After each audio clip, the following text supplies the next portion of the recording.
Continuando com as nossas aulas, hoje nós vamos tratar de um assunto bem interessante, mas de uma forma bem breve, que são os espaços vetoriais complexos.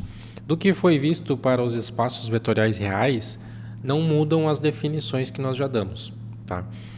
A definição do espaço vetorial complexo ela fica definida pelas duas operações, a adição e a multiplicação por um número, porém agora esse número não é mais um escalar real, ele passa a ser um complexo. E esse complexo, então, ele é dado na sua forma tradicional como a soma de duas partes, uma real e outra imaginária. As definições já dadas de dependência linear, espaços geradores, subespaço, base, dimensão, tudo isso continua igual. O que muda, claro, é o tratamento dado agora para números que possuem essas duas partes, real e imaginária. E nós podemos tratar as transformações, operações lineares, as suas formas matriciais, como, quando elas são complexas, como formas descomplexificadas nas formas reais. Afinal de contas, mesmo a parte imaginária, ela tem lá como um coeficiente, um valor, um número real, e é essa parte que nós podemos descomplexificar e tratar a partir dela. E quando nós fazemos isso, nós vamos ter uma correspondência entre o espaço vetorial complexo, que quando descomplexificado ele fica semelhante, né, a um espaço vetorial euclidiano de duas dimensões. Então, existe um isomorfismo entre esses espaços e, devido a essa forma de representar o número complexo, quando nós colocamos ele em uma matriz, nós vamos ter uma matriz muito semelhante à matriz de rotação, né, tomando o número complexo e o seu conjugado, que o número complexo é a parte real mais imaginária, o conjugado é o número real menos a parte imaginária. Isso tem uma semelhança muito grande com a matriz de rotação, e por isso que os números complexos e essas representações são tão interessantes e acabam surgindo como parte de formulações físicas de engenharia por conta dessa forma polar que consegue, em um único número, representar duas grandezas. Portanto, nós podemos associar ao número complexo um comprimento e um ângulo, por exemplo. Então, em uma única operação, a gente consegue tratar dessas duas grandezas. Por isso que é tão importante e aparece tanto em algumas aplicações os números complexos. E, dito isso, a base de um espaço vetorial complexo ela vai ter então essas duas partes, a parte real e a parte imaginária. Sendo a real, aqui nessa representação, dado a base U, né, a soma dos alfa vezes U, sendo a parte real, e somado também com os beta vezes IU, as partes imaginárias. Isso nos dá então, implica, né, que essa representação que nós podemos fazer entre a soma, quando feita uma combinação linear, né, da parte real mais a imaginária, vezes a base. Nós podemos dividir a base composta a partir dessas duas partes.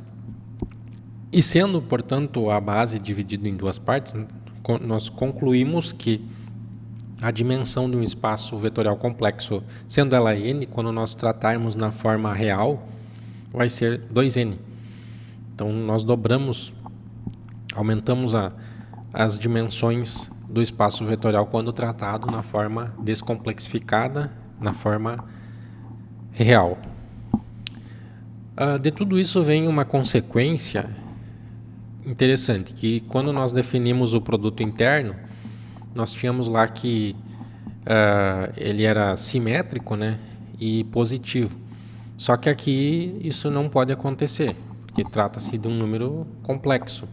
Então, nós precisamos introduzir uma nova noção, que é a do produto interno hermitiano, e também é bilinear, só que ele faz a corresponder à forma complexa do produto interno, utilizando, né, o conjugado do número complexo. O número complexo que nós definimos lá atrás, o zeta, era parte real mais imaginária, aqui o conjugado é a parte real menos a imaginária. Isso nos permite, então, calcular o produto interno hermitiano e atribuir essas características a ele, que são similares a que nós apresentamos lá para o produto interno bilinear real, só que aqui tratando com o conjugado e a multiplicação por complexo.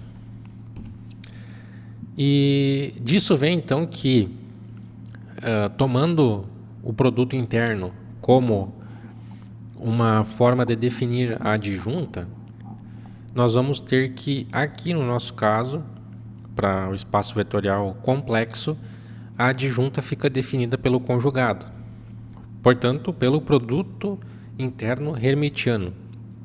Isso vai nos dar um anti-isomorfismo diferente do que era lá na adjunta convencional dos reais, que era um isomorfismo. Aqui é o contrário.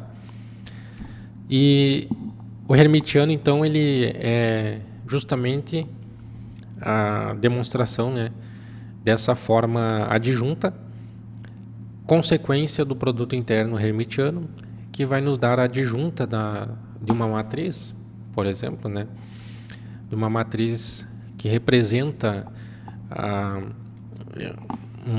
esse espaço vetorial complexo, só que definida a partir do conjugado, né?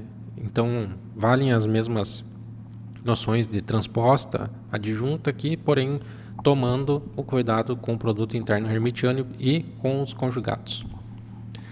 E daqui surge então o conceito de identidade de polarização, que fica definido então como sendo o produto interno entre dois vetores vai ser igual a 1/4 de uma soma de módulos entre somas e diferenças desses vetores. O que isso tudo vai nos dar, né? Ele nos diz que um operador é unitário quando valem essas relações aqui, né? E daqui vem então a identidade de polarização, e que a matriz unitária adjunta é igual a inverso, a matriz inversa. E que a adjunta vezes a própria matriz é a identidade. E nós podemos inverter isso, que vai dar o mesmo resultado. E assim nós chegamos ao fim do assunto espaço vetorial complexo.